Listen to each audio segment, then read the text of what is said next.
which is really his granddaughter's house. So he was very calm, whereas we knew when his wife died in 1939, he went through a period of tremendous trauma and a period of darkness, very calm.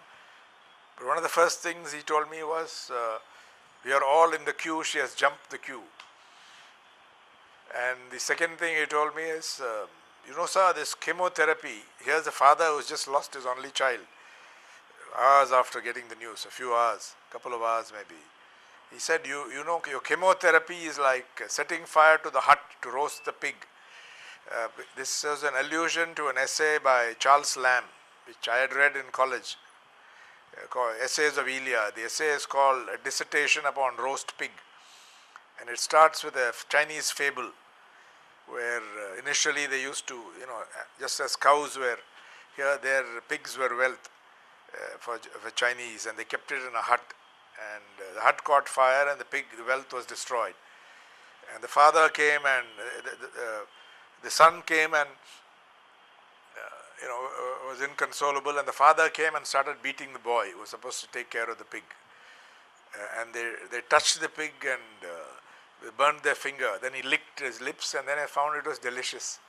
And more accidents began to take place. So this is the story, but for a vegetarian father, soon after, to recall this was something remarkable. So Narayan, I saw all his, a lot of his papers, his letters to Graham Greene. Some of them we discovered for the first time. People didn't know they existed. When Graham Greene died and his archive was put on the market, I went to Boston College, so I took it there. And Narayan gave us a lot of papers. The journal he kept, the private journal he kept after the death of his wife, which nobody, even his family, hadn't seen for decades. See, he was in Chennai, so he wanted that. So his grandson and I made an expedition to his house in Mysore, and exactly in the place where he said it was, we brought it back for him.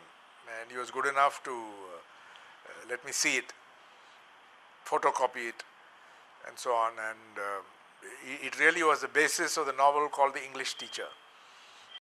Apart from R.K. Narayan, other persons made a big impact. M.S. Subbulakshmi. I'm not very knowledgeable about Carnatic music, but I've known her for a very long time. Remarkable person. I used to go. I've had many opportunities of calling on her when Sadasivam was alive and even after that. And you could listen to a remarkable person. And at the political level, I had the privilege of knowing A.K. Gopalan, E.M.S. Nambudripad, Sundara